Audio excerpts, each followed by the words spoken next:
les musiciens de Brême. Un meunier possédait un âne, qui pendant des années avait porté des sacs et lui avait rendu de grands services. Mais bien sûr, l'âne vieillissait et commençait à perdre ses forces. La pauvre bête comprit que son maître s'irritait de sa faiblesse et se mettait sans cesse en colère, lui donnant des coups de bâton pour qu'elle aille plus vite. Mais le pauvre petit âne, malgré tous ses efforts, ne pouvait pas retrouver les forces de sa jeunesse. Alors, l'âne préféra s'enfuir et quitta son étable pour toujours. Mais où aller ? Il décida de prendre la route de Brême et puis de devenir musicien. Oh, il avait toujours rêvé de devenir musicien car il avait une très belle voix. En chemin, il rencontra un chien,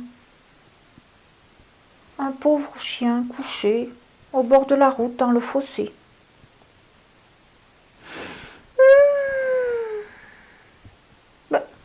Pourquoi gémis-tu ainsi ? Demanda l'âne au chien.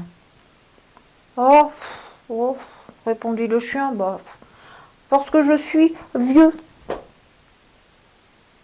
Je ne peux plus chasser et mon maître veut me tuer. Avant, je ramenais de magnifiques canards à mon maître. Tu sais, et je nageais très bien. Mais maintenant, oh là là, mes os me font mal. J'ai des rhumatismes. Alors, je suis partie. Et puis, je reste là, au bord de la route, à attendre je ne sais quoi. Je ne sais pas comment je vais gagner mon pain maintenant. Moi, dit l'âne, je vais à Brême, car je veux devenir musicien. Viens avec moi. Moi, je rêve de jouer du violon. Et toi, tu joueras du tambour. Je te vois très bien jouer du tambour. Le chien fut ravi de cette promenade et puis suivit l'âne. Et les deux amis conversèrent pendant le chemin. Mais ils étaient très heureux d'être tous les deux. Bientôt, ils rencontrèrent un chat. Un chat qui lui aussi avait l'air tout triste. Triste, vous savez, comme un jour de pluie, quand on ne peut pas sortir, qu'on ne peut pas aller jouer dehors, même si on en a envie, parce qu'il y a du vent et qu'il fait froid. Qu'est-ce qui ne va pas ? Lui demanda l'âne. Croyez-moi si vous voulez, soupira le chat, mais je n'ai pas envie de rire du tout. Je deviens vieux. Et puis j'ai mes dents qui s'usent et j'ai du mal maintenant à attraper les souris et à les croquer. Alors ma maîtresse, oh là là, si je vous disais. Quoi, dit l'âne. Ouais, quoi, dit le chien. Ma maîtresse, elle a voulu me noyer dans la mare de la ferme. Moi qui ai débarrassé toute la ferme de toutes les souris pendant des années et des années, toutes les souris qui lui mangeaient son grain, son blé, son maïs. Eh bien, elle a voulu me noyer. Vous vous rendez compte, me noyer. Alors, je me suis sauvée. Et maintenant, je n'ai plus de maison où aller et je ne sais plus quoi faire. Viens avec nous, dit l'âne. Nous allons à Brême, faire musicien. Moi, je jouerai de la flûte. Mon ami le chien jouera du tambour. Et toi, nous verrons bien. Le chat accepta de les accompagner. Quelques instants plus tard, les trois fugitifs arrivèrent près d'une ferme. Un coq chantait de toutes ses forces perché sur le portail. Oh là, mais qu'est-ce que tu as crié comme ça, dit l'âne, tu nous casses les oreilles. Demain c'est dimanche, expliqua le coq, et la fermière, elle a des invités, et elle a décidé de me mettre à la cocotte. Je chante tant qu'il me reste des forces, et un peu de temps à vivre. Mais viens donc avec nous. Arrête, ne te fatigue donc pas. si tu dois passer à la cocotte, de toute façon, tu vas y passer à la cocotte. Viens avec nous. Je trouve que tu as une très belle voix. Oui, une très très belle voix. Allez, viens, tu nous accompagneras. Nous voulons être musiciens. Le coq accepta ce conseil et tous les quatre se retrouvèrent sur le chemin. Ah, ils n'étaient pas encore arrivés à Brême. La route était longue. Et vers la fin de la journée, ils commencèrent à être très fatigués. Ils aperçurent une forêt et décidèrent d'y passer la nuit. L'âne et le chien se couchèrent au pied d'un chêne. Et puis le coq se percha sur une branche. Le chat se blottit sur la mousse. Et tous deux commencèrent à dormir. Soudain, ils furent réveillés par le coq. « Eh oh, je vois. Ouais. Oh là là, oui, je vois une lumière au loin. On dirait qu'il y a une maison. »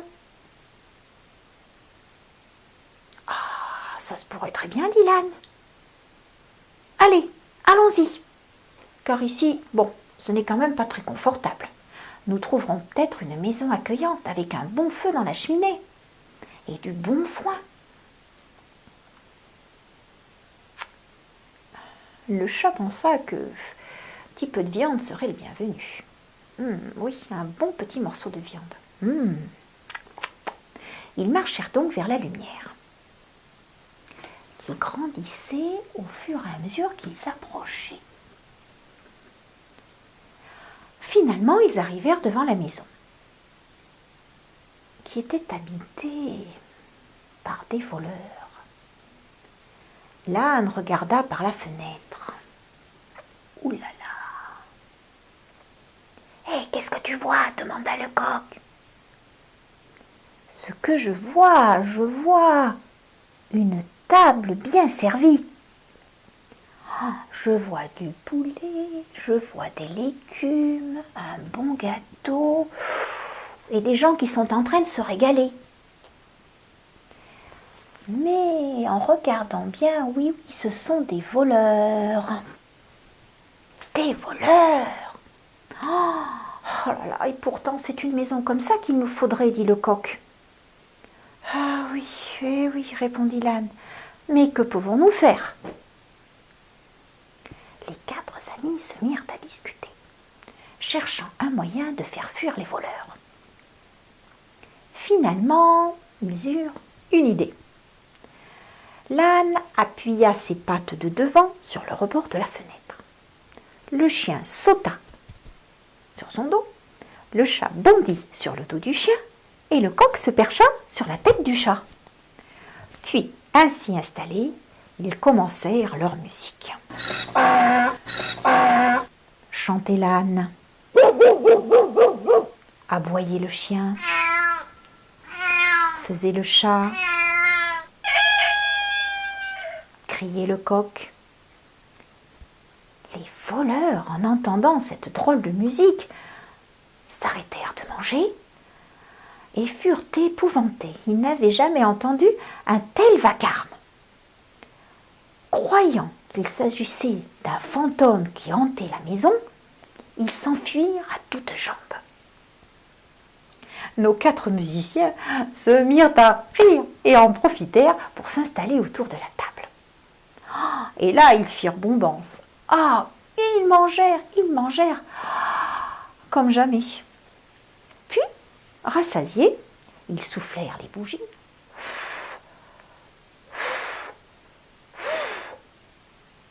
Et chacun s'installa confortablement pour passer une excellente nuit.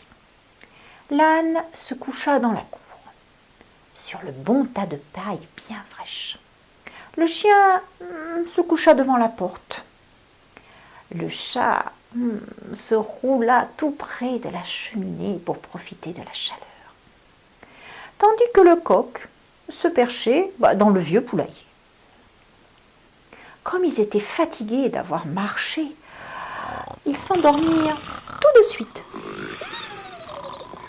Mais nos voleurs n'étaient pas très loin, et ils étaient bien un peu honteux d'être partis aussi vite. Ils attendirent que la lumière fût éteinte, pour mettre au point un plan pour récupérer la maison. Nous nous sommes sauvés un peu vite, dit le chef des voleurs. Toi, dit-il à l'un de ses hommes, va donc voir ce qui se passe dans la ferme. Nous n'allons pas nous laisser faire ainsi. Et notre réputation dans tout ça. Tout le monde se moquera de nous si on apprend comment nous avons fui. Le voleur s'approcha alors tout doucement de la maison, entra dans la cuisine et comme il faisait noir comme dans un four, il voulut allumer une bougie. Il ramassa une brindille dans la cheminée et l'approcha des braises. Mais ce n'étaient pas les braises qu'il avait vues près de la cheminée. Non, c'étaient les yeux du chat qui brillaient dans la nuit. Le matou n'appréciait pas la plaisanterie, être réveillé alors qu'il dormait si bien, et il se mit à cracher.